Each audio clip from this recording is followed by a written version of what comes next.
a month ago or 3 weeks ago, all the so-called experts were saying that, Putin was probably going to just be content with staying in those separatist regions. But I think given what's unfolded, sadly, with a lot of weakness in the United States, they just decided to go for it. I mean, it looks like they're going for it. And where does that leave NATO, the NATO alliance? I think you're exactly right. I think that's what happened. He was going to be satisfied with a peace, and now he sees the weakness and the incompetence and the stupidity of this administration. And as an American, I'm angry about it, and I'm saddened by it. That was former President Donald Trump there weighing in on the escalating tensions between Russia and Ukraine. Mr. Trump appeared on Fox News with Laura Ingraham, where the two discussed Russian President Vladimir Putin's decision to declare war on Ukraine. Ms. Ingraham tells Trump that 3 weeks ago, experts thought President Putin would be content with just staying in those separatist regions of Donetsk and Luhansk, but he's now decided to just go for it. Donald Trump says it looks like Putin could have been satisfied with the peacemaking, but the weakness, incompetence and stupidity of the Biden administration has now changed his mind. The former president said, as an American, he's angry and sad. This afternoon, President Vladimir Putin signalled the beginning of war in Ukraine by announcing Russia will conduct a special military operation to the east of the country. Mr. Putin confirmed his intention to demilitarize Ukraine during an early morning live television appearance on Thursday local time. His broadcast came as the United Nations Security Council gathered for an emergency meeting where the Secretary General asked Mr. Putin to give peace a chance. I have decided to conduct a special military operation. Russia cannot exist with the constant threat emanating from the territory of Ukraine, he told Russians. You and I have been left with no opportunity to protect our people other than the one we use today. Joe Biden is expected to speak tomorrow morning local time, but denounced Russia's unjustified attack on Ukraine in a statement after President Putin's broadcast. The prayers of the entire world are with the people of Ukraine tonight, he said. President Putin has chosen a premeditated war that will bring a catastrophic loss of life and human suffering. Russia alone is responsible for the death and destruction this attack will bring.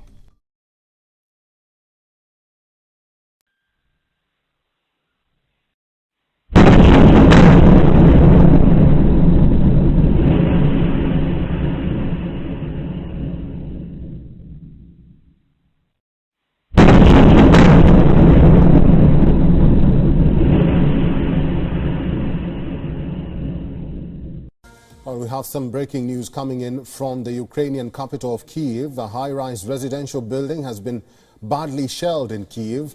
This is according to emergency services in the country. It is not clear at the moment if there are any casualties. The authorities are still assessing the number of victims. But the visual coming in from Kyiv shows officials rescuing injured civilians. They posted a picture of the tower block with a hole covering at least 5 floors blasted into the site. This comes after Russian Foreign Minister Sergei Lavrov said that Kremlin's military operations will not target civilian infrastructures.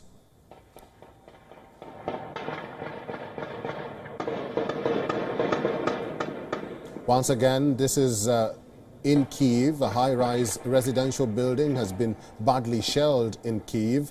This is according to emergency services in the country. It is not clear at the moment if there are any casualties. The authorities are still assessing the number of victims, but the visuals coming in from Kyiv shows officials rescuing injured civilians. They posted a picture of the tower block with a hole covering at least 5 floors blasted into the site. This comes after Russian Foreign Minister Sergei Lavrov said that Kremlin's military operations will not target civilian infrastructures.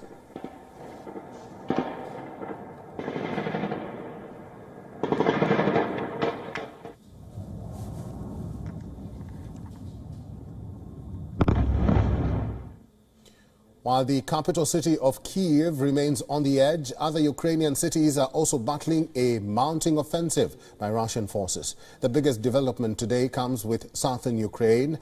Russian news agencies say or claim that Russian forces have captured southeastern Ukrainian city of Melitopol.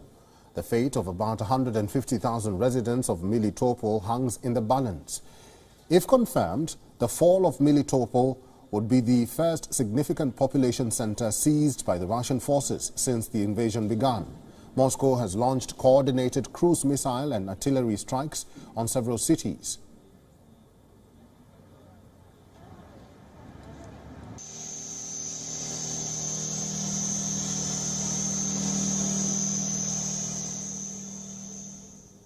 Ukrainian military command say that Kalibr cruise missile were launched at multiple cities from the Black Sea. Areas near the cities of Sumy, Poltava, Mariupol have been hit by airstrikes. Russia says it has targeted Ukrainian military infrastructure with air and sea-based cruise missiles.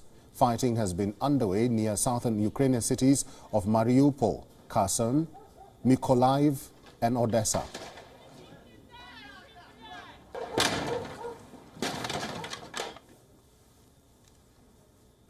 Mariupol has been witnessing a multi-pronged attack by the Russian forces. Several buildings have been destroyed in shelling.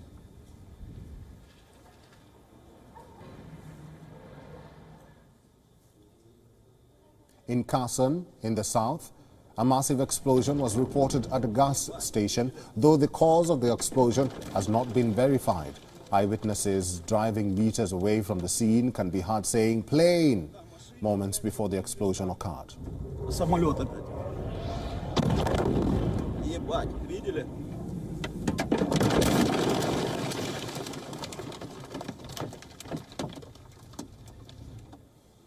On Friday, CCTV footage showed Russian military vehicles moving in the Kherson region. Military trucks and tanks were seen moving into the city. Numerous Russian military hardware with white painted Z signs on them were seen moving in.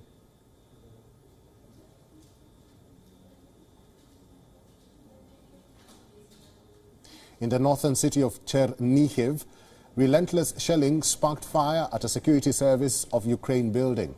The two-story building was hit by shelling and no injuries were reported.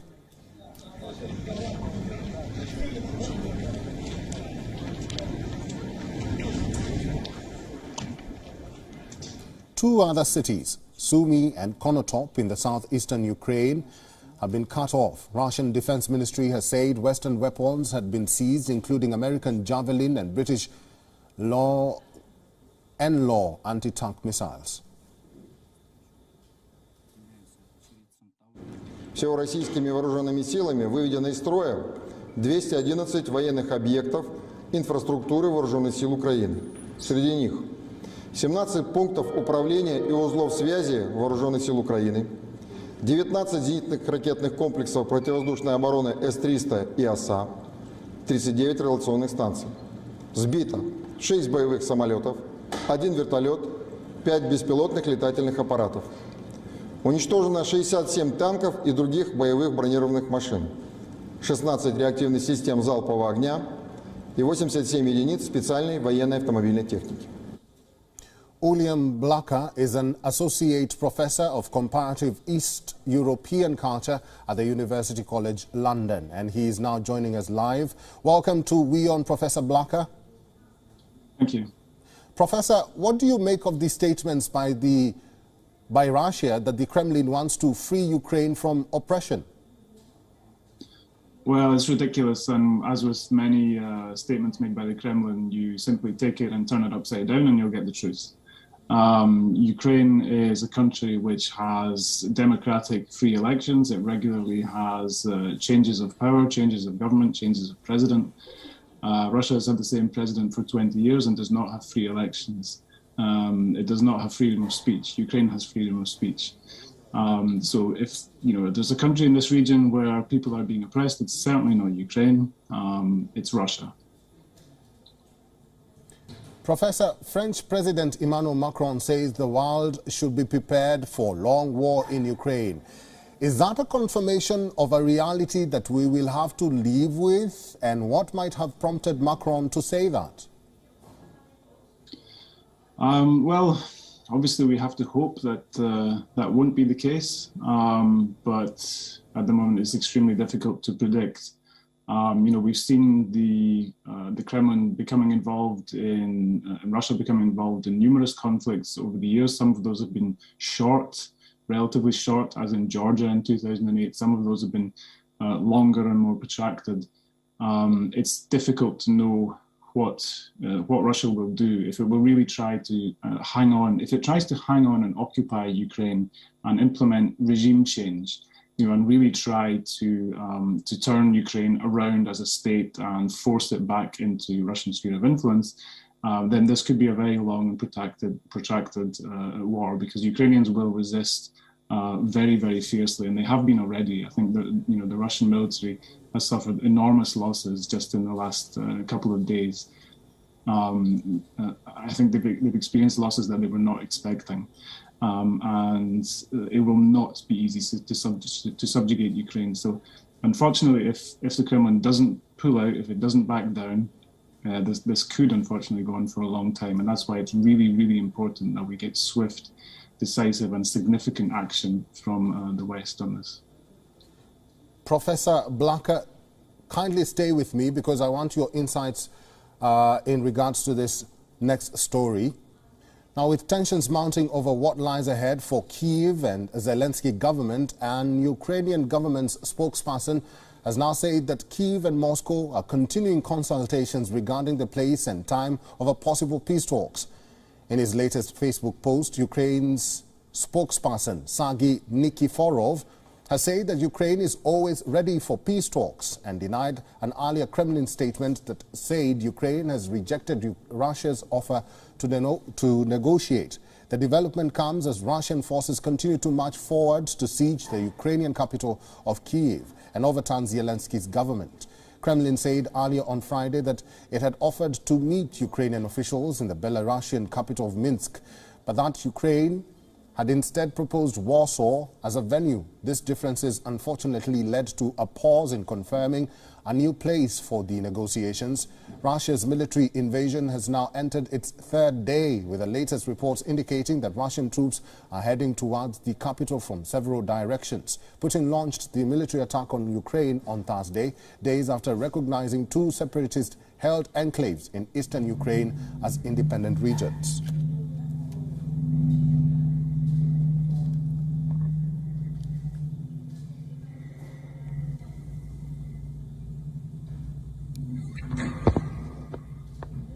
Professor, thank you very much for staying on. What seems to be ignored here is the humanitarian catastrophe as a result of this conflict.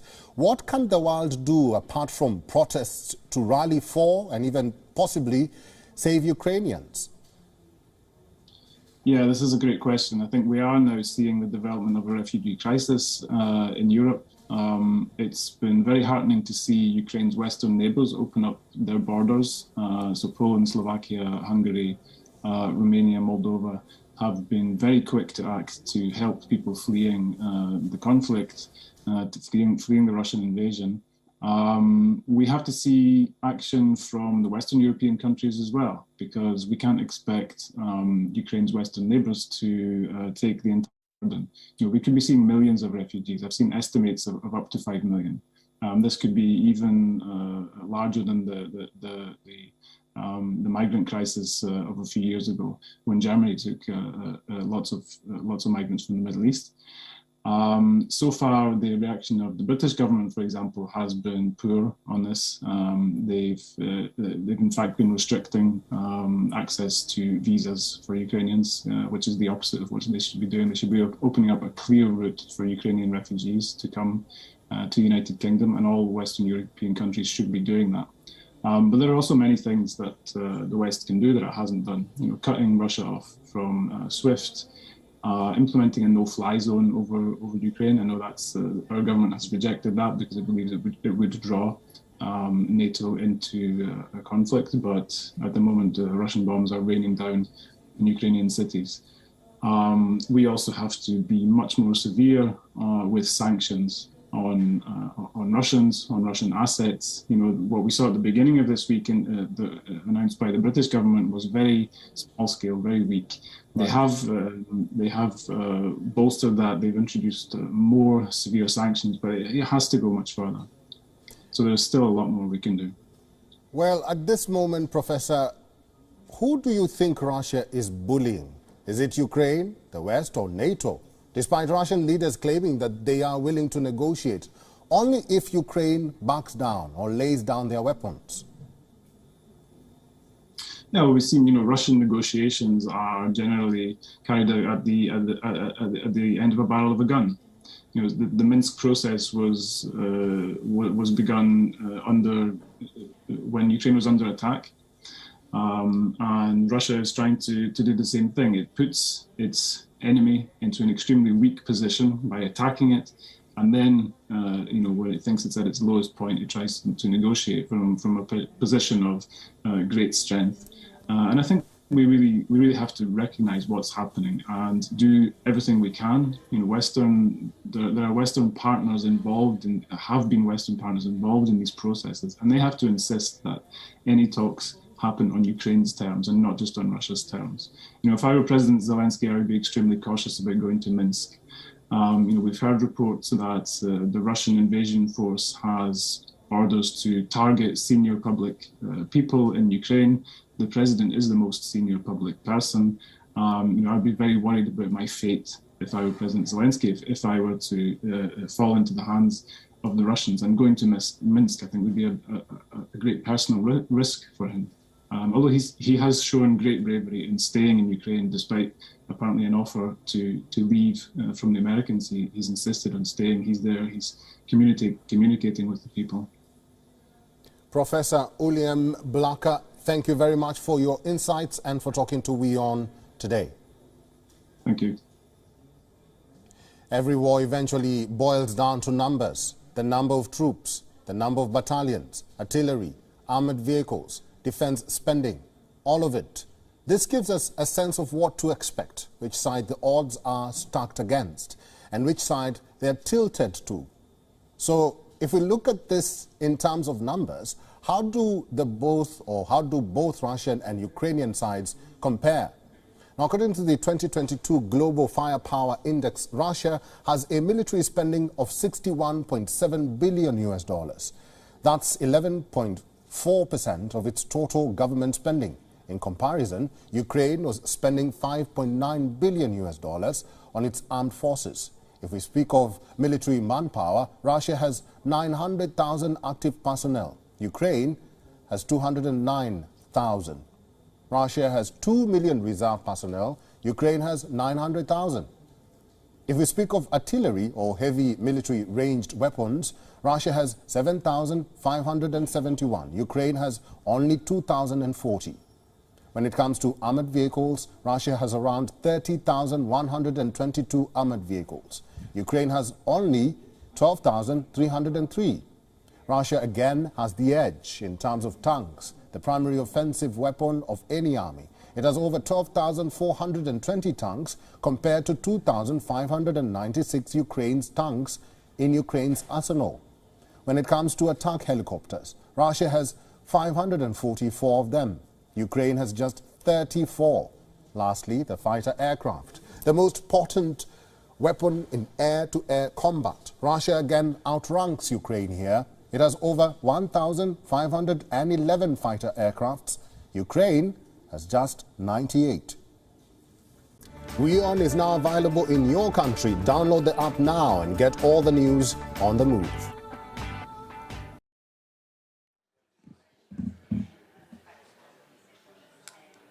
All right. Am I on here? Oh, okay, great. Good afternoon, everyone. Welcome to the Uncommon Core lecture, the causes and consequences of the Ukraine crisis. My name is Michael Volchak. I attended the university from 1986 to 1991. I got a bachelor's in political science and a master's in international relations. Professor Mearsheimer was a tremendous influence on my life, completely revolutionizing my worldview, changed how I looked at international relations, politics, just everything. In fact, he was such a big influence on my life that,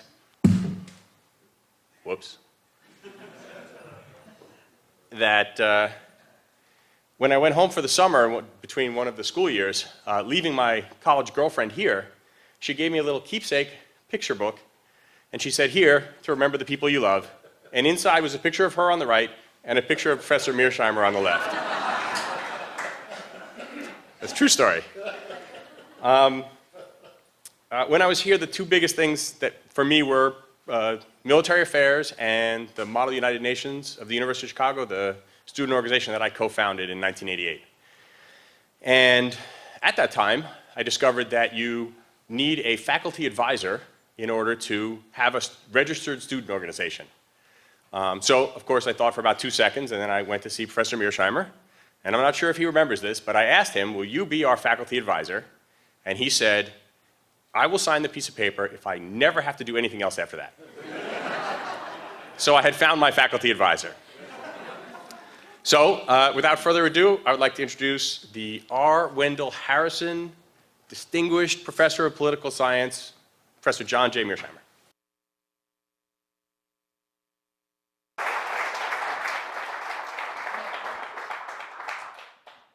Thank you very much for that kind introduction. Thanks all for coming out to hear me talk. The subject I want to talk about is the causes and consequences of the Ukraine crisis, which of course has been in the news in a really big way since February 2014. And indeed, there was a big story on the civil war in eastern Ukraine in the newspapers this morning. The outline I'd like to follow is I'd just like to make a number of preliminary comments to give you some background on this crisis. Then I'd like to give you my thinking on what caused the crisis. Then tell you why I think the conventional wisdom is wrong. Talk a little bit about the West's response so far to the crisis, which is just, in my opinion, making a bad situation worse. And tell you what I think should be done. And then finally wrap up with some discussion of the consequences. So let me start with some preliminary comments. First, with regard to America's core strategic interests. For me, core strategic interests are areas of the world where you're willing to fight and die. And in my opinion, outside of the Western Hemisphere, which is of enormous strategic importance to us, there are only 3 areas of the world that really matter. 1 is Europe, 2 is Northeast Asia, and 3 is the Persian Gulf. And it's very important to understand that since this country got its independence in 1783, Europe has been the most important area of the world. Even though the Japanese attacked us at Pearl Harbor, we had a Europe first policy going into the war, and we had a Europe first policy throughout the war. And it's in large part because the great powers in Europe are more important than the great powers in Northeast Asia over time. And of course, the Persian Gulf was an important area because that's where the oil is, and oil is a critical resource that matters greatly in the international system. So those are the 3 most important areas outside the Western Hemisphere. And again, since the beginning of this country, Europe has been number 1. You want to understand that we're undergoing a fundamental shift of great importance. Asia, because of the rise of China, is going to be the most important area of the world for the United States. The Persian Gulf, because it's inextricably linked with Asia, oil flowing to India, oil flowing to China, the Persian Gulf will be number 2. And Europe will be a distant 3. We're basically leaving Europe in the rearview mirror. And of course, you want to keep this in mind because the Ukraine crisis is in Europe and it involves NATO. Just how to think about the geography of Europe. This is a simple, if not simplistic way of thinking about it, but here's a map. You can see where Ukraine is, you can see where Poland is, you can see where Russia is. The way I think about European security is there's France, Germany, Poland, Ukraine, and Russia. Of course, we're moving from west to east. These are the big kahunas. These are the big countries that matter. And of course, the 2 countries that matter the most historically are Germany and Russia, or for most of the 20th century, Germany and the Soviet Union. And I put them in red because, as you well know, both Germany and the Soviet Union fought bitter wars in Poland, in Ukraine, and we could add in Belarus as well, if need be. But as we go along here, you want to keep in mind that Ukraine is right next to Russia, and Poland is right next to Ukraine.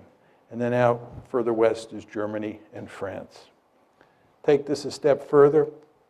This is the ethnic breakdown of Ukraine. I'm going to show you a number of maps, all of which are designed to show you that Ukraine is a badly divided country, and what's taking place inside Ukraine today is in good part a civil war, and to that extent it doesn't have that much to do with what the Russians or the West are doing there. And as you can see in red are mostly Ukrainian-speaking people, and then as you move further east, you're talking about lots of Russians and certainly lots of Russian speakers.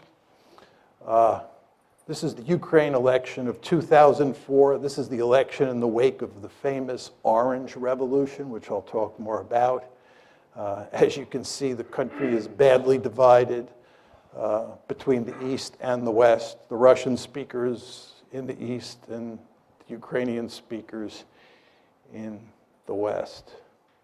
This is the 2010 election, which resulted in Yanukovych getting elected. I'll talk about President Yanukovych as we go along. He was elected in 2010. And you can see there the voting patterns in the 2010 election look a lot like the voting patterns in the 2004 election. And then these are two recent surveys that came out from the International Republican Institute, that's here in the United States. This one says, if Ukraine could enter only one international economic union, which of the following should it be? And of course, the blue is the EU, and the light blue is the customs union, or actually the red is the customs union of Russia, Belarus, and Kazakhstan. And the cities up at the top are in Western Ukraine, and the cities down on the bottom are in Eastern Ukraine. So you can see very clearly that people in the West would like to join the EU. People in the East have little interest in joining the EU. Those are the EU numbers. Here are the NATO numbers. I mean, these two charts look virtually the same. But all of this tells you that you have a badly divided country. And the conflict between the West and Russia over Ukraine is played out in the context of this situation. This is a simple little view graph that shows Europe's dependence on Russian gas. It's quite clear from that view graph that many of the countries in Eastern Europe and even countries like Germany are heavily dependent on Russian natural gas. And of course, that gives the Russians lots of political leverage in this crisis, and it makes it very difficult for us to put pressure on the Russians. Okay, those are just a number of preliminary comments I wanted to throw out just to set this up. Let's talk about the causes of the conflict. I think if you're going to talk about the causes of the conflict, you have to come at it from three different perspectives. First of all, you have to ask, what are the deep causes of the crisis? What are the structural factors that underpin this conflict? Then you have to talk about the precipitating causes, because the crisis broke out on February 22nd, 2014. Things were not terrible until February 22nd, 2014.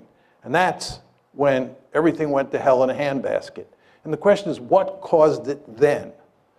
If you focus on deep causes, it can't tell you why something happened in February 2014, but the precipitating causes are designed to get at that.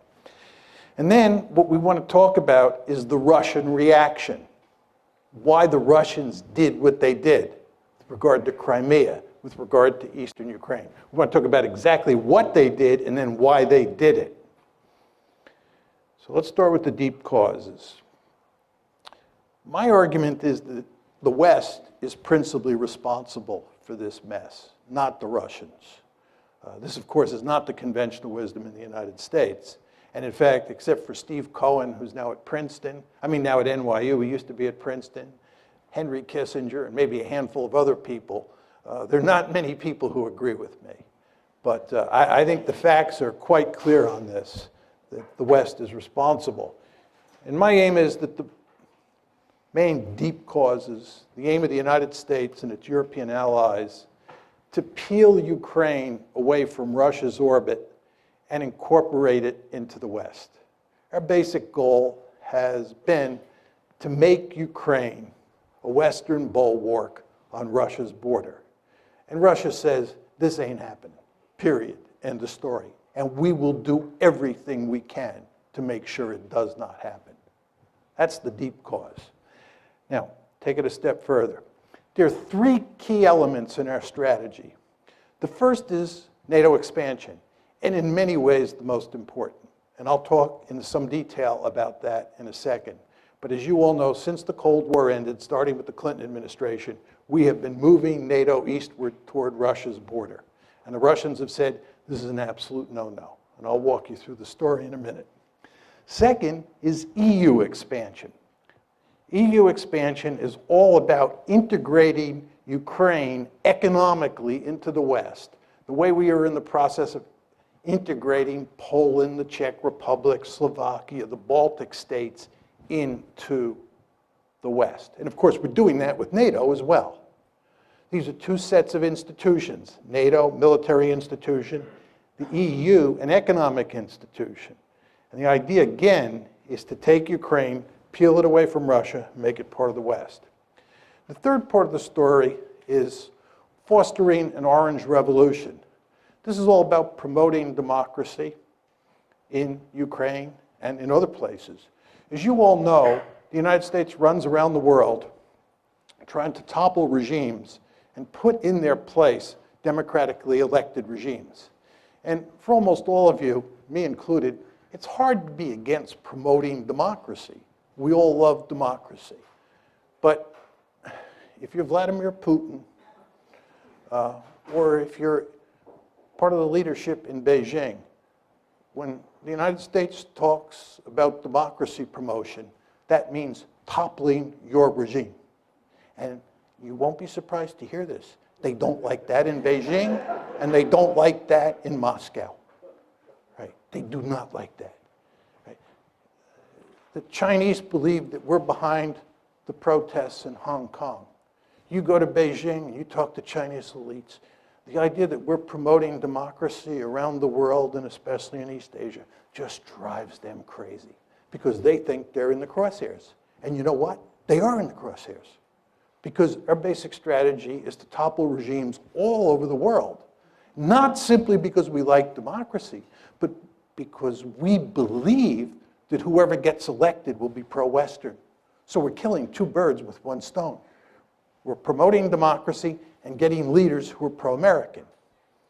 But again, you can see the strategy here: NATO expansion, EU expansion, and promoting democracy. Say a bit more about NATO expansion because it's so important. NATO expansion took place in two tranches. The first one was in 1999. That's when you get Poland, the Czech Republic, and Hungary incorporated into NATO. The second big tranche was in 2004. And that's when the Baltic states, you can see Estonia, Latvia, and Lithuania up top, Romania, Bulgaria, these are the light brown countries. That's the second tranche of NATO expansion. Now, the Soviets made it clear from the mid-1990s they were adamantly opposed to NATO expansion. But number one, they were too weak to do anything about it. And two, it didn't involve the states that were right on their border. I mean, there's no question, as you can see from the map, that Latvia and Estonia are on Russia's border, and Lithuania as well, if you want to include that little enclave between Poland and Lithuania. But the fact is, these were very small states. It was early in the game, and the Russians were willing to live with it. But then the big trouble starts, and it comes in the famous Bucharest summit, NATO's Bucharest summit in April 2008, where at the end of the summit, a declaration is issued which says, NATO welcomes Ukraine's and Georgia's Euro-Atlantic aspirations for membership in NATO. We agreed today that these countries will become members of NATO. The Russians made this perfectly clear. This was unacceptable. Russia's deputy foreign minister said, Georgia's and Ukraine's membership in the alliance is a huge strategic mistake. which will have most serious consequences for pan-European security.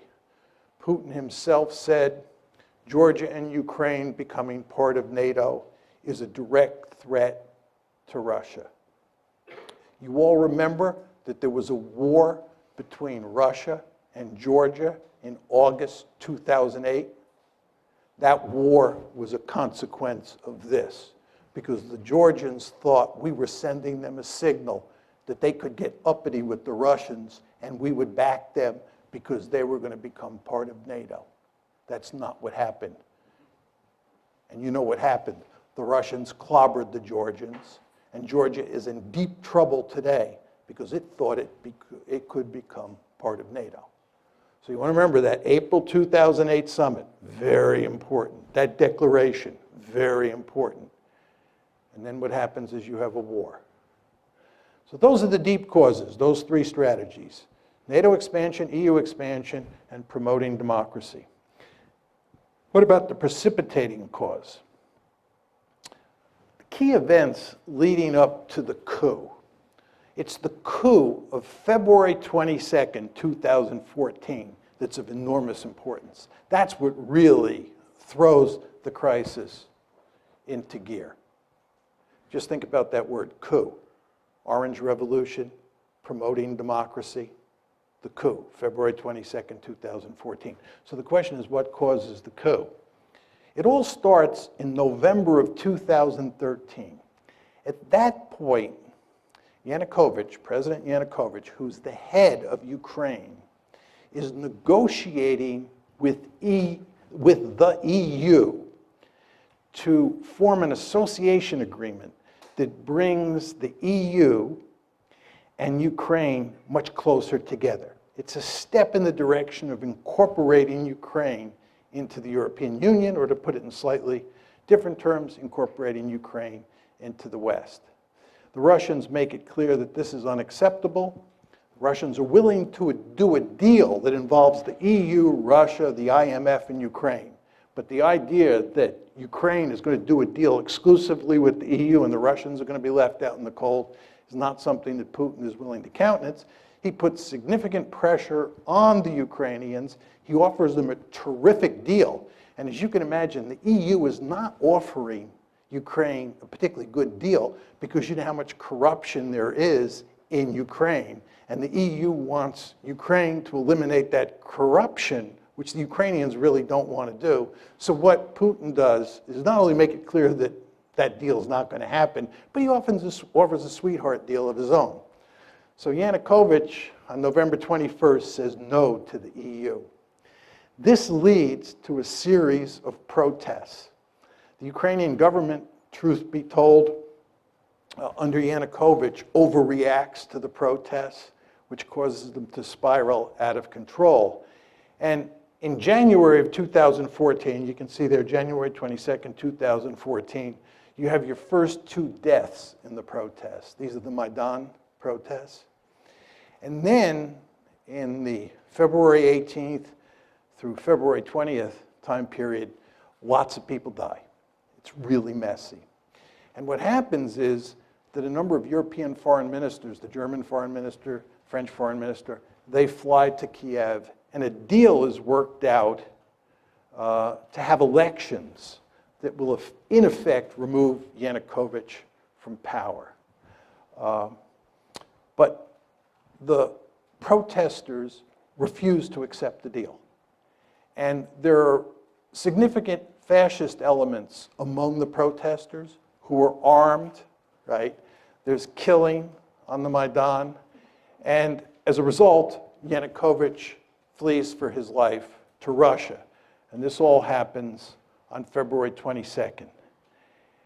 And, oh, did I not have that slide on? I'm sorry. One of the problems with this lectern is you can't see. I'm sorry, that's the slide that has all the key events. Oh, gosh. Sorry. I have 2 slides up here, so I lost track of the fact. So here are the key events after the coup. On February 23rd, Parliament votes to repeal minority language laws in the East. This is basically the Russian language. And then on February 27th, Russian units begin seizing checkpoints in the Crimea. On the 28th, additional Russian forces begin moving into the Crimea. The Russians didn't conquer or invade Crimea. Excuse me, the Russians didn't invade Crimea. They were already there because they had a leasing agreement. There's a naval base at Sevastopol, and the Russians were leasing that naval base from Ukraine. So they had military forces there. So when it says Russian units begin seizing checkpoints on the 27th, those were Russian units that were already there. Then additional Russian forces begin moving in on the 28th. And then on the 6th, the 16th, and the 18th, you have a scenario, you have a handful of events that lead to Russia incorporating Crimea. And then, of course, shortly after that, conflict breaks out in eastern Ukraine. And although we do not have a lot of hard evidence that the Russians are physically involved in eastern Ukraine, I think it's quite clear that they are physically involved, that there are Russian troops there. How many is very hard to tell from the outside. I think it's very clear that the Russian government is going to great lengths to make sure that those pro-Russian forces in eastern Ukraine are capable of maintaining a certain amount of independence, and I'll talk more about this in a second. Okay, understanding the Russian response. What is the Russian response? Two parts. First is they took Crimea and they're not giving it back. Crimea is gone. Second is what they're doing is not trying to conquer Ukraine. There are many people who say the Russians are going to go on a rampage, they're going to try and reestablish the Soviet Union or a greater Russia, and so forth and so on. That's not going to happen. Putin is much too smart for that. You remember what happened when the Russians invaded Afghanistan? You remember what happened when we invaded Afghanistan? You remember what happened when we invaded Iraq? You remember what happened when the Israelis invaded southern Lebanon? You want to stay out of these places. In fact, if you really want to wreck Russia, what you should do is encourage it to try and conquer Ukraine.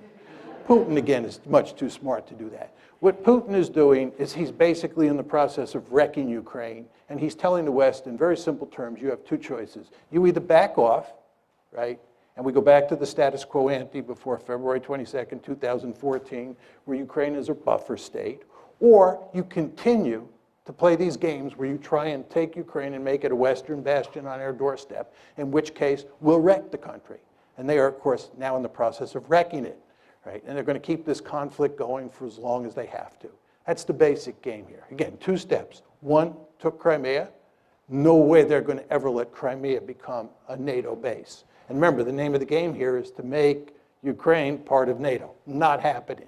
And they're not getting Crimea. We've taken Crimea, we're keeping it, number one.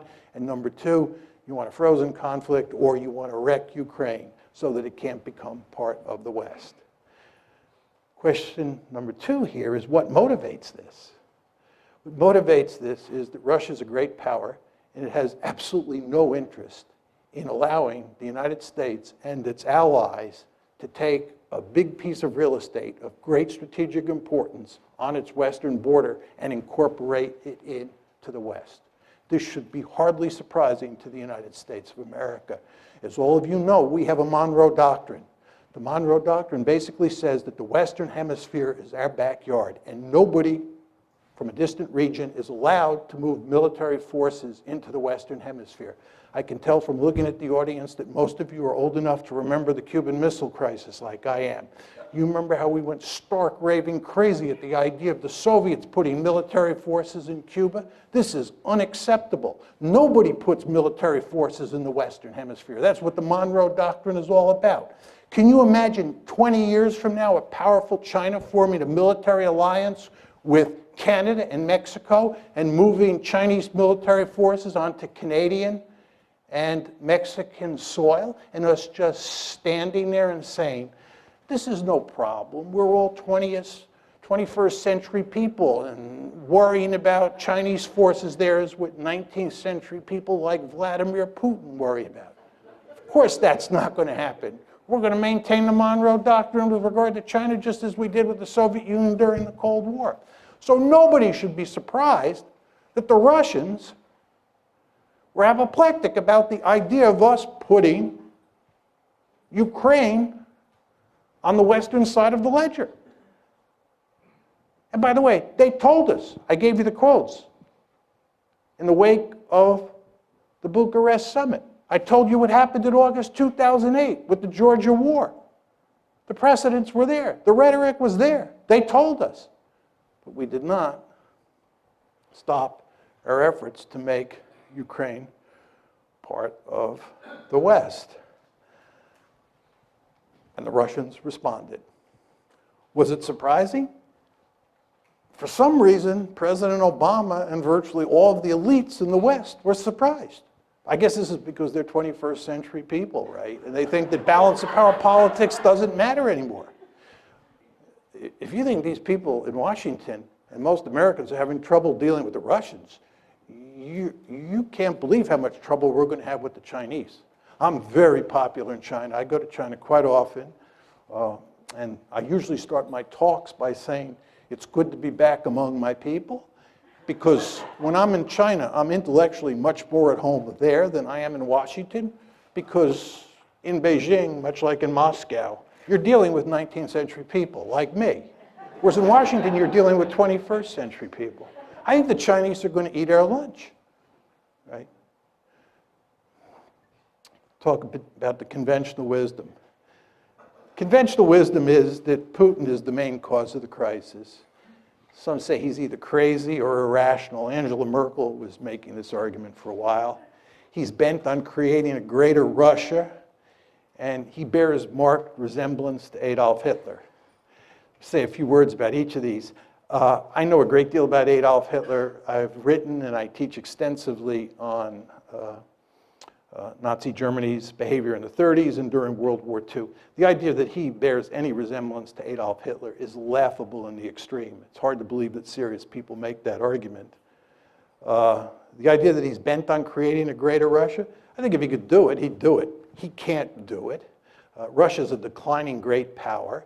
And as I said to you before, if they were to try and create a greater Russia by invading Ukraine and by invading the Baltic states, they'd be jumping into the briar patch. In fact, again, if you want to wreck Russia, what you should do is tell them to try and create a greater Russia. It will lead to no end of trouble. I think Putin is much too smart for that, and he is in the process of wrecking Ukraine. I want to make that clear. And he's wrecking Ukraine because he's basically saying to the West, you can't have it, and I'll wreck it before you take it. Is he crazy or irrational? I don't think so. I think he's very strategic. And I don't think he's the main cause of the crisis, as I said to you. Another set of arguments associated with the conventional wisdom. This is that the United States is a benign hegemon seeking to promote European stability, seeking to promote stability in Asia, all over the globe, and so forth and so on. There's some countries like Japan and Germany, for sure, Poland, who view the United States as a benign hegemon. There are many countries out there who do not. Iran is one, China's another, and Russia's a third. They just don't see it that way. And because they don't see it that way, you should understand that when you take measures, you meaning the United States, that you think are going to be interpreted as benign, the other side will not see them that way. They will see them as threatening. This gets back to my point about democracy promotion. We believe democracy promotion is an unalloyed good, and we can't understand why people like Putin and the leaders in Beijing don't understand this, but they don't understand it. And if you don't recognize what other people think, you're incapable of putting yourself in their shoes, you're going to get yourself into a heck of a lot of trouble. And of course, that's exactly what happened here. And then another argument is that Putin's behavior proves that it was wise to expand NATO eastward to try to include Ukraine and Georgia, right? What's very interesting is that there is no evidence that we thought Putin was aggressive before the crisis. There's no evidence that we thought that. There's no evidence that we were talking about expanding NATO because we had to contain the Russians. Because again, NATO expansion was driven by 21st century men and women. They believed balance of power politics is dead. That's what happened here. Do you understand? Putin is a 19th century man. Right? He does view the world in terms of balance of power politics, as do we when it comes to the Monroe Doctrine in the Western Hemisphere. But in this case, in the case of Europe, we were thinking like 21st century men and women. And we thought that we could just drive right up to his doorstep and it wouldn't matter. Right? We did not think that Russia was aggressive. What happened here is that after the crisis broke out on February 22nd, we then decided that Russia was aggressive. We then decided that Russia was bent on creating a greater Russia. It was after the fact. And by the way, this is why President Obama and virtually all of Washington was caught with their pants down when this crisis broke out after February 22nd, because they did not see it coming. Talk a little bit about our response. We're basically doubling down. We're getting tougher and tougher with the Russians. That's our strategy. And that's exactly what you'd expect if you're going to blame them, given that we're incapable of blaming ourselves because we never do anything wrong. You all know that. All the problems in the world are caused by everybody else, never by the United States, because we're a benign hegemon. Well, if we're the good guys and they're the bad guys and they're misbehaving, they're bent on creating a greater Russia, oh my God, this is the 1930s all over again. Any sort of concession to Putin is Munich, October 1938. Can't do that, so what you do is you double down. You get tougher and tougher. Then this brings us to the question of whether we can succeed or not. My argument is you're playing a losing hand. Right? And the reason you're playing a losing hand is because this is a competition between economic considerations and security considerations. The basic mindset of people in the West is that you can punish the Russians economically and they'll throw their hands up. My argument is when security considerations are at stake, when core strategic interests are at stake, and there's no question, ladies and gentlemen, in Russia's case, this is a core strategic interest, countries will suffer enormously before they throw their hands up. Right? So you can inflict a lot of pain on the Russians, and they're not going to quit. And they're not going to quit because Ukraine matters to them. And by the way, Ukraine doesn't matter to us. You understand there's nobody calling for us to fight in Ukraine. Even John McCain, who up until recently has never seen a war he didn't want to fight, right, is not calling for using military force in Ukraine. What John McCain is saying is that Ukraine is not a vital strategic interest for the West. That's what he's saying. It is a vital strategic interest for the Russians. They've made that perfectly clear, and not just Putin, right? So in terms of the balance of resolve, it's all on their side. And I showed you that slide up there that depicted how much economic leverage the Russians have because of all that natural gas going westward. So we're playing a losing hand here. But let's assume that I'm wrong. Let's assume that we're playing a winning hand and that we are capable of backing Putin into a corner. And we're getting close to pushing him off a cliff. Is this good? You're talking about a country that's got thousands of nuclear weapons. And the only circumstance, really, under which states use nuclear weapons is when they're desperate, when they think their survival is at stake. So what you're talking about is putting Putin in a situation where he's desperate. And if you go home and Google Putin and nuclear brinksmanship, you'll be reading all the articles that come up for the next 2 years, right? Because he's making it clear that you're fooling around with his core strategic interests. And again, he's got thousands of nuclear weapons. So you're putting yourself in a position, right? You're putting yourself in a position where you're willing to risk a possible nuclear war over a piece of real estate, Ukraine, that is not of vital strategic interest to the United States. Again, it's not of vital strategic interest to us. By the way, and this will be my final point on this, what's truly amazing about all of this is that we were talking about incorporating Ukraine into NATO when we have now acknowledged by not taking military action over Ukraine that it's not a vital strategic interest. You understand that when you incorporate Ukraine into NATO, you're giving them an Article 5 guarantee, which says you'll come to their defense if they're attacked. You only give Article 5 guarantees to countries that are of vital strategic interest, like Germany during the Cold War. What were we doing? Giving an Article 5, thinking about giving an Article 5 guarantee to a country that's not a vital strategic interest. It just shows you how discombobulated American foreign policy is these days. And of course, the Ukraine crisis is just one of many messes that we've made. As you know, we have the Midas touch in reverse. There's nothing that we do that doesn't go south.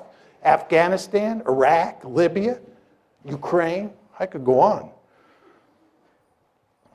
So the point I'm making to you is, I do not think that this is going to work, but if it does work, I'm not sure it's a good thing. I had some quotes from the New York Times that really capture what we're doing. I won't leave them up there, but they make it very clear that we're playing hardball with the Russians. This was a Times piece last year that gave a good synoptic version of the Obama administration's thinking on how to deal with this crisis. Now, what should be done? My view is we should create a neutral Ukraine, which is a buffer state between NATO and Russia. Basically, what I'm talking about is going back to the status quo ante, before we got this foolish idea in our head that we could peel Ukraine away from Russia and make it part of NATO, make it part of the EU, make it more generally part of the West. We should work to create a situation where Ukraine is neutral, and it's a buffer state. Just to go back to my simple or simplistic graphic, depending on your views, right? This is how I think about European security. This is what you want. You want NATO to include France, Germany, and Poland. You want Ukraine as a buffer state, and then you want Russia on the eastern flank of that border state. And this is not what you want. You do not want a divided Ukraine where Western Ukraine is in NATO, Eastern Ukraine is in Russia, and the Russians and the Americans, who hate each other at that point, are eyeball to eyeball on the Dnieper River. Not a good idea.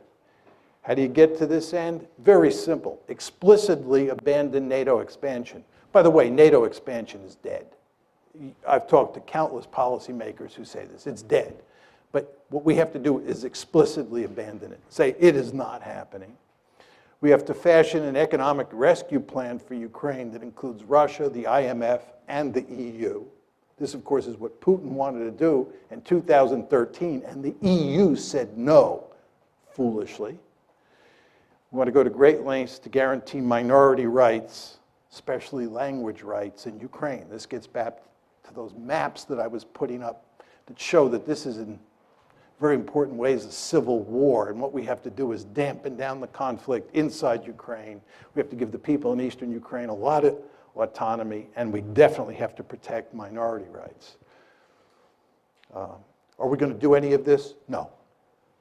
And I'll talk more about that in a second. Consequences, and this is my last slide. Will there be a new Cold War? No. Russia is not the Soviet Union, and as I said to you before, we have a potential peer competitor on the horizon who could be of proportions we've never seen before. The Chinese threat, once it materializes, is going to be something like we've never seen. We're going to have our hands full in Asia. Europe is not going to matter, and Russia is going to be with us. The balancing coalition against China is going to be South Korea, Japan, Vietnam, Taiwan, Singapore, India, and Russia. The Russians will be with us. And that's another reason this whole policy is so stupid, right? What we're effectively doing is driving the Russians into the arms of the Chinese. There's a great strategy. We need the Russians on Iran. We need the Russians on Iran. We drive the Russians closer to the Iranians. You saw where they just sold the Iranians S-300 anti-aircraft missiles. We need the Russians on Syria. We need the Russians on all sorts of issues. We don't need to have a fight with the Russians now. We're not going to have a Cold War. Will the United States still pivot to Asia? Yes. All we need is one big crisis out there. It's coming, probably in the South China Sea sooner rather than later, if you've been reading the newspapers. And once that happens, we will focus laser-like on Asia, because that's a peer competitor. Russia is not a peer competitor. What are the implications for NATO? This gets back to the previous question. I think that NATO is in serious trouble and will disappear as a functioning alliance over time, in large part because I think we're going to pivot to Asia. What are the implications of all this for our Asian allies? It's a very interesting question. I was in Japan in December of 2014, and the Japanese, like a lot of people in Asia, number one, wonder whether we're going to be there for them, right? Because they see us causing trouble over Ukraine. They see us picking a fight with ISIS. And they say if the United States is fighting ISIS, dealing with the Russians over Ukraine, are they going to be able to pivot to Asia? And then furthermore, they say, even if the United States does pivot, can we trust them? If you look at how this gang operates in Washington, it does look like the gang that can't shoot straight. Do we want to depend on them? If you're Japanese and you're depending on the American security umbrella, especially the American nuclear umbrella, don't you scratch your head and say, can I rely on Washington in a crunch with the Chinese over the Senkaku or Diaoyu Islands? Not clear. So I think this has not been good for our relations with our Asian allies. What are the implications for Iran and Syria? As I said before, remains to be seen. We need the Russians on Iran. We need the Russians on Syria. And you take a stick and you poke the Russians in the eye, and you continue to poke them in the eye, they're going to look for ways to retaliate. And I wouldn't be surprised if somewhere down the road they don't play ball with us on Iran. We don't get a deal with the Iranians. Be interesting to see what the Russians then do. See if they're interested in maintaining a sanctions regime. And Syria is a total mess, as you know, and if there's any hope of resolving that, the Russians are going to have to be involved. And again, it's going to be hard to get a lot of cooperation, given what's going on over Ukraine. Is Crimea lost to Russia for good? Yep, it's gone. Gone. What are the implications for Ukraine? And this is in many ways the most important part of my talk, and I'll just take 2 or 3 minutes, then we can go to Q&A. When I give this talk, many people in the West think that there's sort of a deep-seated immoral dimension to my position because I'm blaming the West and not Putin, who certainly has authoritarian or thuggish tendencies. There's no question about that. But I actually think that what's going on here is that the West is leading Ukraine down the primrose path. And the end result is that Ukraine is going to get wrecked. And I believe that the policy that I'm advocating, which is neutralizing Ukraine and then building it up economically and getting it out of the competition between Russia on one side and NATO on the other side, is the best thing that could happen to the Ukrainians. What we're doing is encouraging the Ukrainians to play tough with the Russians. We're encouraging the Ukrainians to think that they will ultimately become part of the West, because we will ultimately defeat Putin and we will ultimately get our way. Time is on our side. And of course, the Ukrainians are playing along with this. And the Ukrainians are almost completely unwilling to compromise with the Russians and instead want to pursue a hardline policy. Well, as I said to you before, if they do that, the end result is that their country is going to be wrecked. And what we're doing is, in effect, encouraging that outcome. I think it would make much more sense for us to work to create a neutral Ukraine. It would be in our interest to bury this crisis as quickly as possible. It certainly would be in Russia's interest to do so. And most importantly, it would be in Ukraine's interest to put an end to the crisis. Thank you.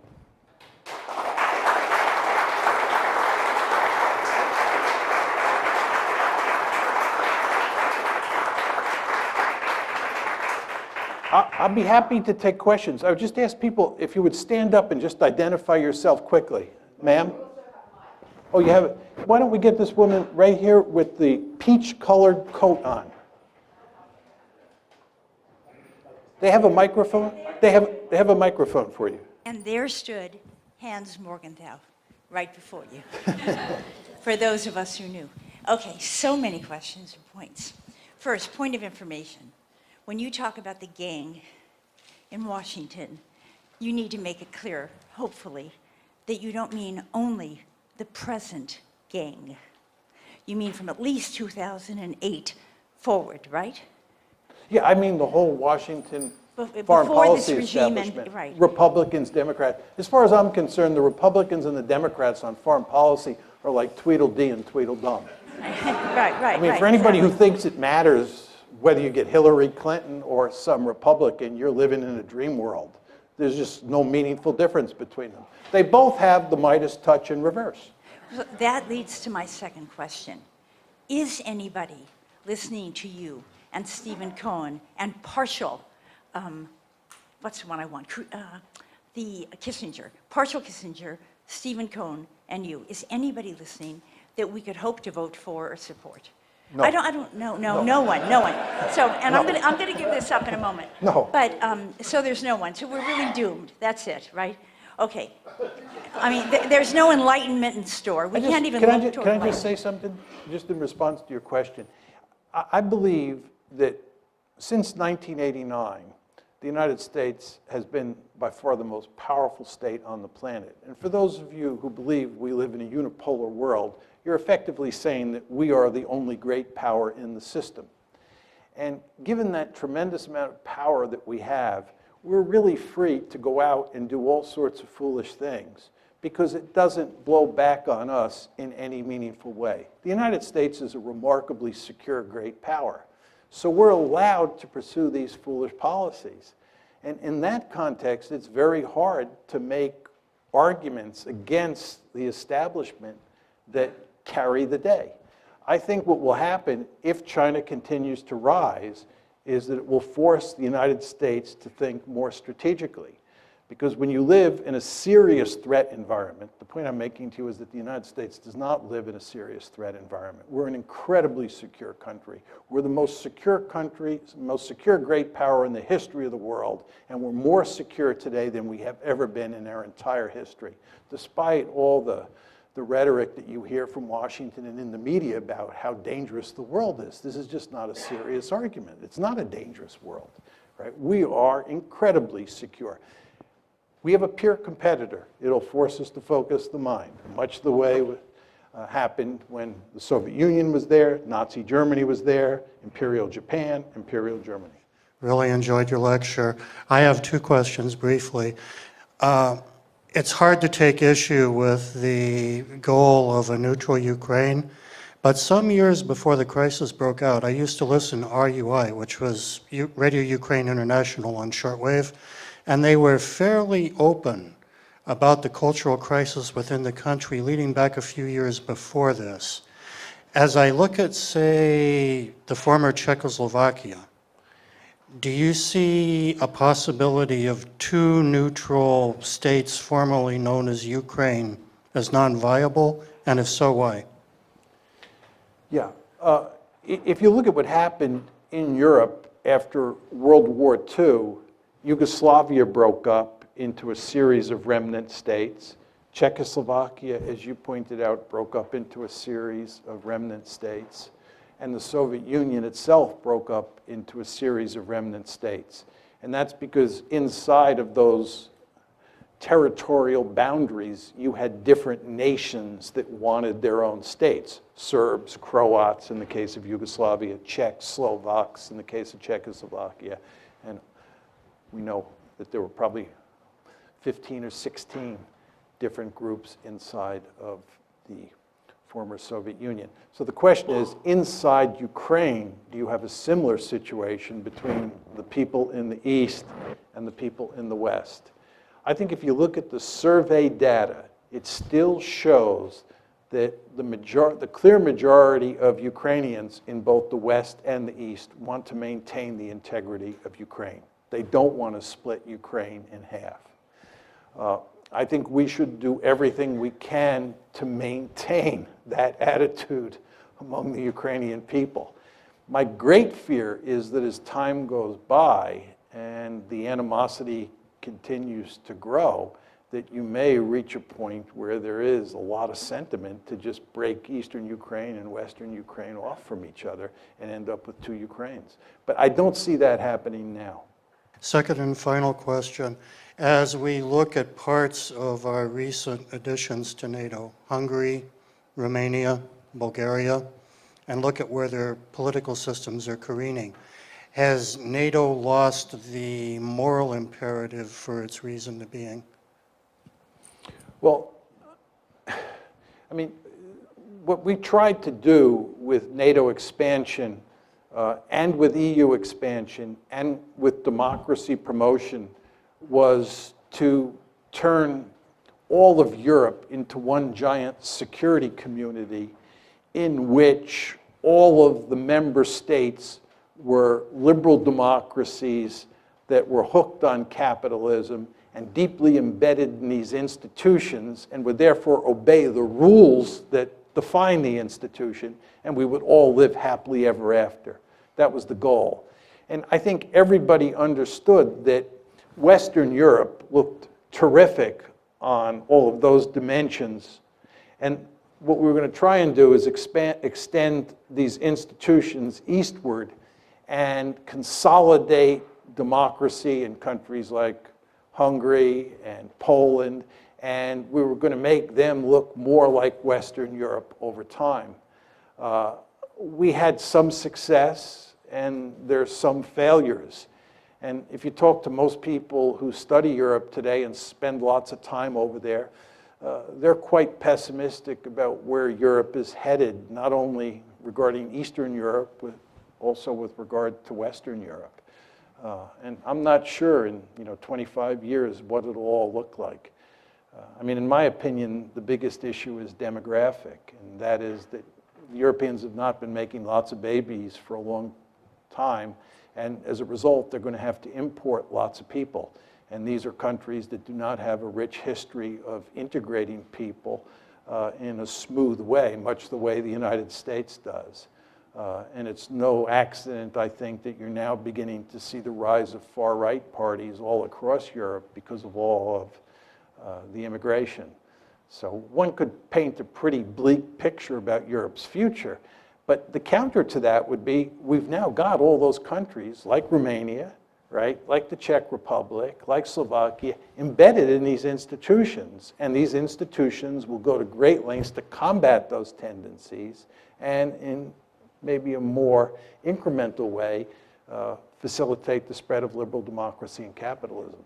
We'll see whether that happens or not. But people today are nowhere near as optimistic as they were in the early 1990s, when it looked like we had the wind at our back and everything was going to play out over time in favor of the West, and especially in favor of the United States. You all remember Frank Fukuyama's very famous piece, The End of History, right, which I think reflected that optimism when the Soviet Union was losing the Cold War and about to collapse.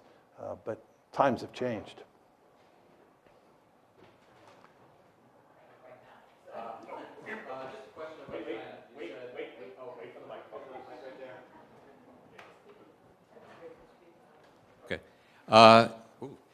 You said, quote, we're going to have our hands full with China. And so just two questions. What kind of a time frame are you thinking things might start to really happen in that direction? And can you just paint a few scenarios of the sort of things that you think might happen when we have our hands full with China, so we know what we can look forward to? Yeah. I think when you think about China at this point in time, there are three situations that stand out. One is Taiwan. Two is the South China Sea, which has been in the newspaper a great deal over the past few months. Chinese basically claim that they control all the South China Sea, and as you know, they're building airfields on reefs in the Spratly Islands, And we've told them that's unacceptable, and their neighbors, the Vietnamese, the Philippines, think that's unacceptable. So the South China Sea is a potential flashpoint. Taiwan is a second flashpoint. And the third flashpoint, which was in the news earlier this year and for much of 2013 and 2014, are those rocks in the East China Sea. The Japanese call them the Senkaku Islands. The Chinese call them the Diaoyu Islands. As I was saying to you folks before, I was in Japan in December of last year, December 2014. And it's really quite amazing how worried the Japanese are about China. And part of it is sort of for realpolitik reasons, but it's also because the Chinese say those islands, which the Japanese consider to be sacred territory, really belong to China. And the Japanese are greatly fearful that as China gets more powerful, it'll take those islands. So those are the three main flashpoints at the time. There are other possible scenarios that we worry about. The Korean Peninsula is one, because the Chinese are allied with the North Koreans, we're allied with the South Koreans. China and India, they have a border conflict. So we go on and on, but those are the big three. Now, your question about the time frame is an excellent one. I used to say that it'll take another 10, 15 years before China becomes powerful enough for this problem to manifest itself. I'm not sure about that. I think it's possible. It's not likely. I'm choosing my words carefully. I think it's possible that you could have a conflict involving the United States and China over the South China Sea or over the Senkaku/Diaoyu Islands in the next year or so.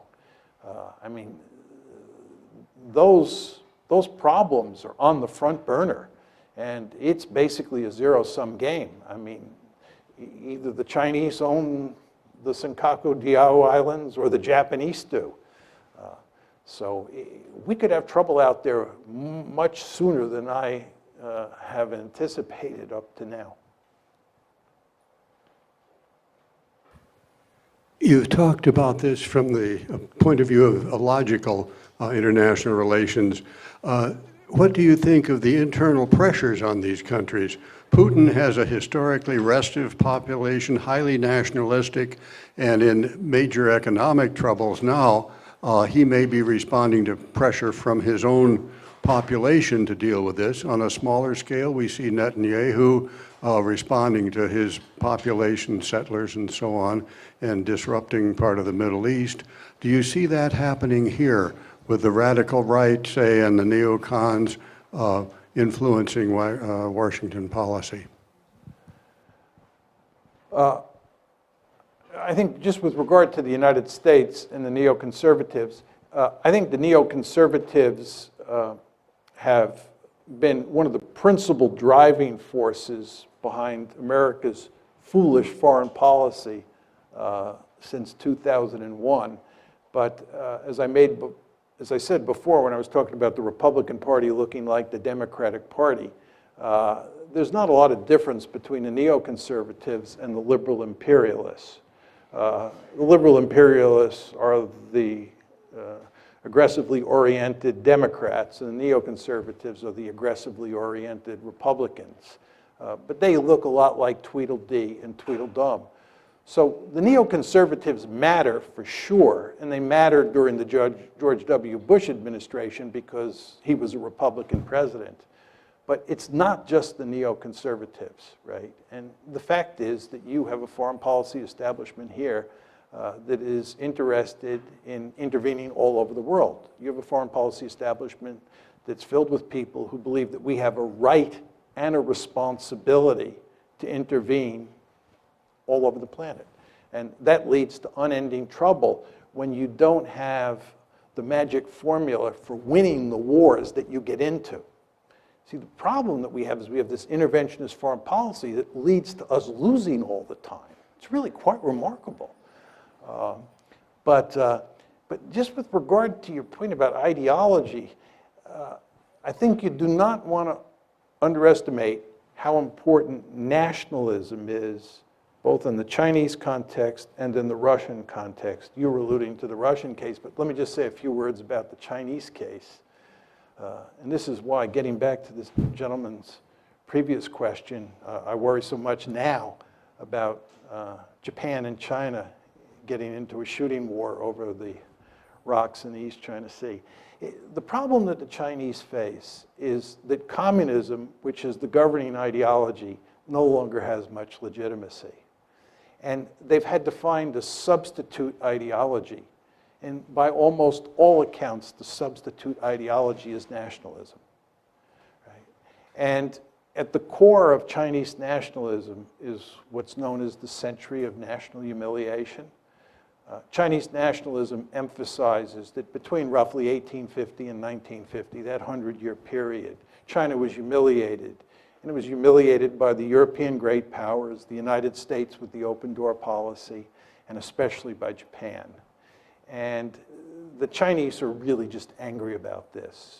And because nationalism is so important for legitimizing the rulers in Beijing, right, this whole theme of national humiliation is front and center. Well, if you have a crisis over some islands in the East China Sea, and that crisis involves Japan mainly, but also the United States, and you're talking about the two countries that have humiliated China during that 100-year period, the potential for trouble is great. And I know a number of scholars in China who are quite dovish, who really worry about a crisis in the East China Sea spinning out of control because of the confluence of Chinese nationalism and Japanese nationalism, which I've not talked about. So nationalism is a very powerful force, not just in the Russian case, but in the Chinese/Japanese case as well. We've got two people who have had their hands up for a long time. So we have this gentleman and then that gentleman. You have the mics.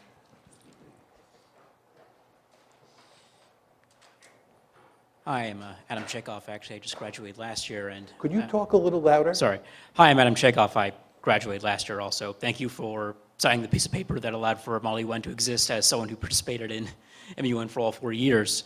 But two questions. One, this is pretty quick. You talked about like Russia offered Ukraine a deal involving Russia, the EU, the IMF, Ukraine. Can you like lay out the specific terms of that deal? And in 2013. Yeah, 2013 when they offered them the deal. And two, this is a little more in depth. What's the first question though? What were the terms of the deal exactly? I'm not the sure. terms of the deal Russia You want me to outline Ukraine. the terms of the deal? Yes, I don't know, honestly don't know what the terms of the deal were. Okay, well then we'll just skip that one.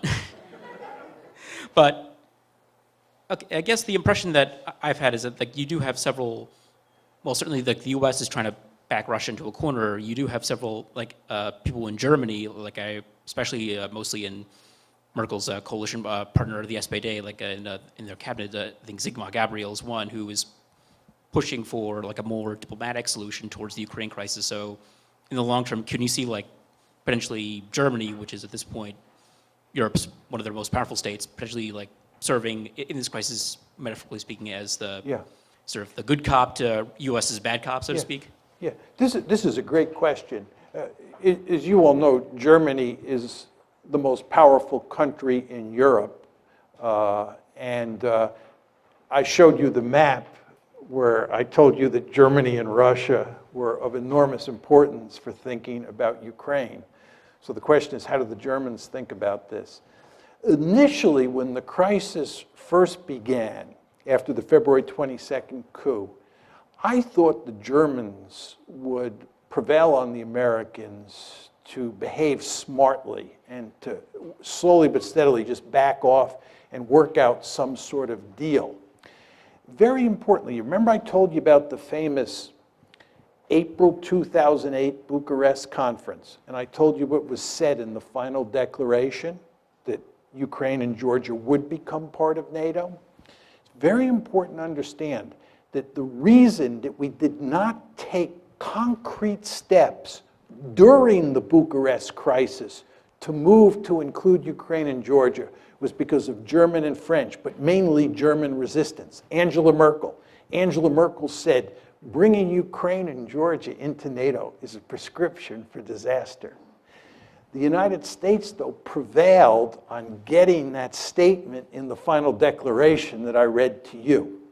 So based on that, I thought the Germans would play a key role in tamping down American enthusiasm for doubling down. I proved to be wrong. And if anything, Angela Merkel has been a bit more aggressive towards the Russians than President Obama has. It's really quite striking. And therefore, I don't hold out much hope for the Germans. One final point I would make about this. I've actually spoken on this subject in Germany. In early March, I was in Germany. I was in Frankfurt, and then I was in Berlin, talking to different groups.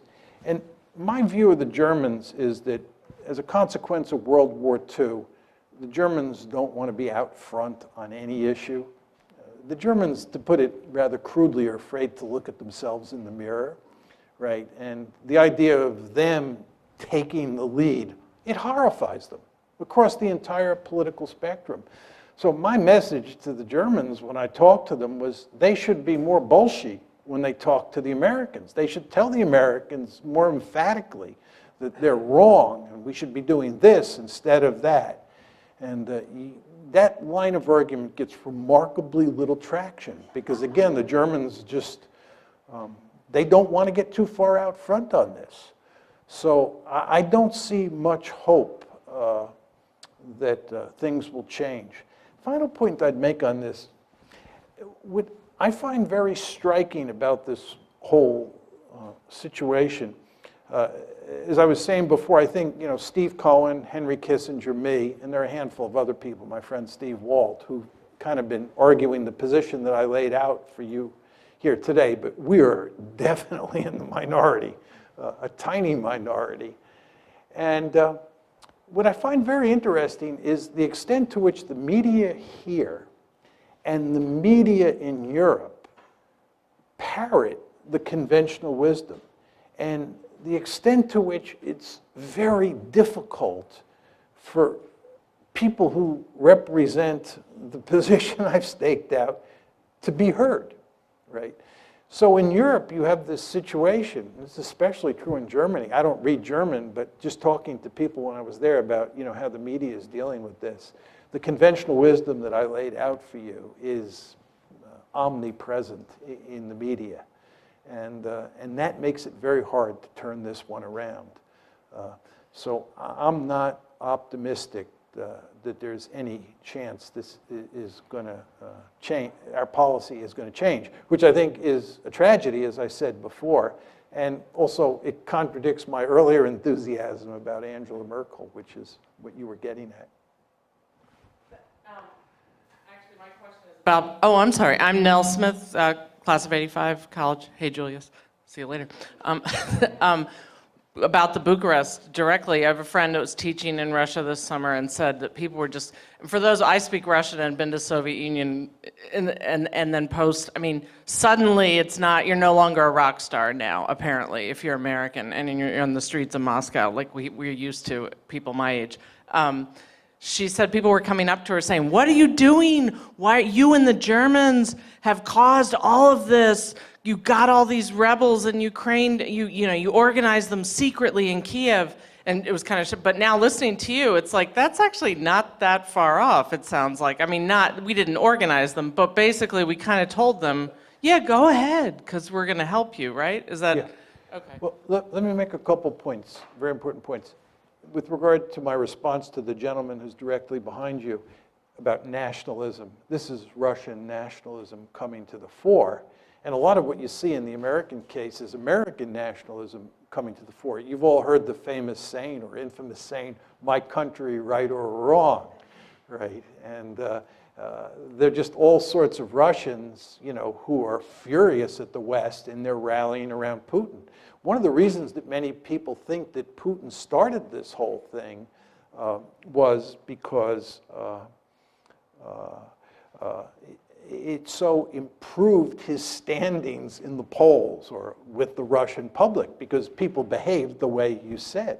So people said he started this crisis for that reason. But my point to you is we should be hardly surprised. And this gets back to the China-Japan example, and this is a very scary dimension to a lot of these conflicts. But I just want to say one other thing. I've done all the research for a book on the German killing machine in World War II. I know a great deal about who the Germans killed, how they killed them, and so forth and so on. Some of you here have probably taken my course, War on the Nation State, where I talk about the origins of the Holocaust, the origins of the war on the Eastern Front, killing of Soviet POWs, and so forth and so on. But my estimate is that Hitler murdered, this is not killed in combat, Hitler murdered 22 million people. And if you look at how that war played itself out in places like Ukraine, there were people in Ukraine who sided with the Germans, and the vast majority of people, of course, fought against the Germans. But the consequences of that war are inextricably bound up with what's going on now. And the mere fact that there are, some reasonably small number, but nevertheless some fascists, real fascists, involved in Kiev just spooks the Russians like you would not believe, right? And a lot of those fascists and people on the far right hate the Soviet Union for all the obvious reasons, see the Soviet Union / Russia as largely responsible for all the killings that took place in Ukraine on the part of the Soviet Union, not the Germans, right? War history coming in. So what's going on inside Ukraine is inextricably bound up with World War II. And then the point that I tried to make to you, although I didn't develop it at length, is that NATO, which is a Cold War institution, right, is inextricably bound up with the Cold War. And from a Russian point of view, this military alliance moving up to its doorstep, which was a mortal foe for 45 years, is going to spook you. And if you have a coup in Kiev and some of the people who come to power have fascist tendencies or are fascists, however you want to define that term, it's going to have really huge consequences, right? So this is an incredibly messy situation. And in the context of all this, what we've done is doubled down. And we do not pay much attention to history because it was not a history that concerned us in any meaningful way, because it was on the eastern half of the European continent. But the potential for trouble here is just very, very great. One more? No more. I can't take any more questions, so you'll have to ask me afterwards. I'll answer your question afterwards. Mike told me that.